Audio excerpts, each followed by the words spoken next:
Hey guys, it's Raul again, and today I am bringing you a review of Legacy of Kings by Eleanor Herman. So Legacy of Kings is a YA fantasy retelling of Alexander the Great with multiple perspectives, intertwining storylines that was absolutely fantastic. And all of the things that he has to go through to kind of prove that he could potentially be the king in the future, trying to kind of gain everybody's respect and everything. So let's start off with the world. The world in this one I absolutely loved. It was definitely really detailed. I loved the fact that he added some magic in here, so it's not just a historical fiction, it's definitely fantasy because there are some magical elements to it. They're not really in your face, but they are really subtle, and they are really cool to have kind of those elements within the story. You have the evil queen who can kind of control snakes.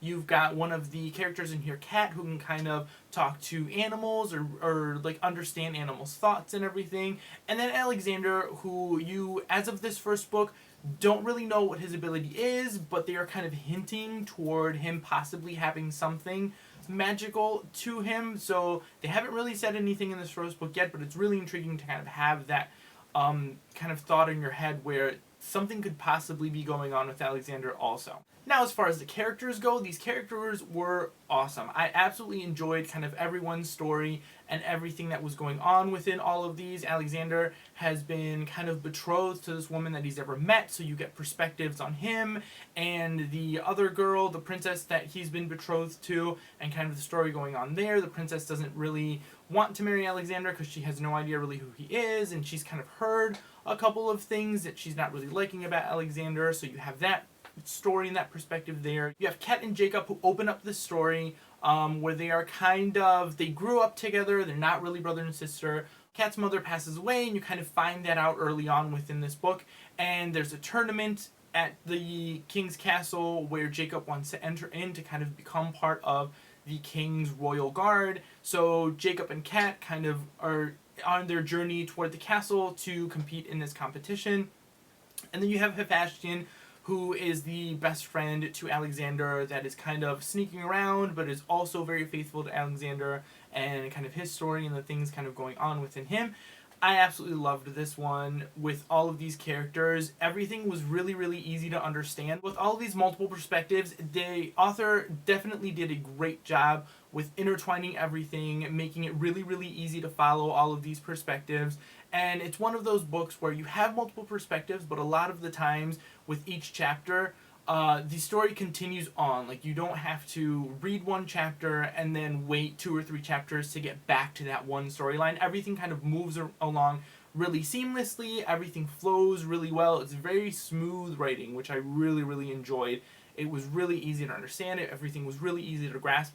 And I absolutely loved that one about it, because this is definitely probably my favorite writing that I've read in a fantasy series, because it's been so easy to understand, and getting into a new series with a new world was just great to get into all of this and really understand what was going on from the beginning and not be lost. It was absolutely fantastic. Now, the only thing that I found a little problematic in this book, but then I felt was fixed toward the end, was somewhat of the romance. I wasn't a big fan of the romance, so that's why I kind of didn't give it a full 5 stars, but I felt like the romance and kind of the attraction that these characters had with each other was a little insta-lovey, there was really no real foundation toward it. Everyone was kind of falling for each other or being infatuated with each other, and it kind of ended up becoming into like these multiple love triangles and a little bit of this insta-love that was definitely fixed. There are certain things that happen toward the end of this book that fixes most of these things. It kind of gets rid of some of the insta-love. It definitely gets rid of somewhat of these love triangles kind of going on, which I really, really enjoyed that it got fixed. Like, you might, if you do read this, you might find it a little bit problematic, but just don't worry. It will get fixed. It will get better. Things kind of are explained toward the end as to why people are infatuated with each other as much as they are. And like I said, I don't mind a love triangle.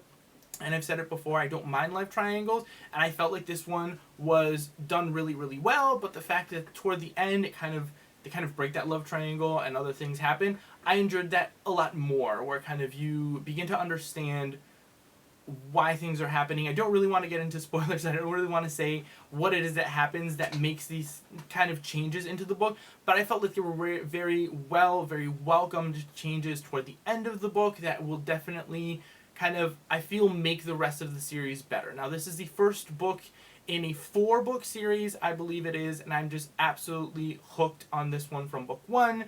I absolutely loved it. Highly recommend it if you guys are interested in fantasy at all. Definitely give this one a shot, because this is definitely one of my favorites that I've read this year. One of my favorite kind of fantasy books that I've read so far. So I really enjoyed this one. I gave this one a 4.5 stars and absolutely loved it. Definitely check out Legacy of Kings if you guys have not read it yet, because it is fantastic. So yeah, guys, that is it for my review of Legacy of Kings by Eleanor Herman. Comment down below, let me know if you guys are curious about this book. If you guys have read this book and want to discuss it, definitely let me know down below, because I would love to discuss this one with you guys. Thank you guys all again for watching, and I will see you guys all next time.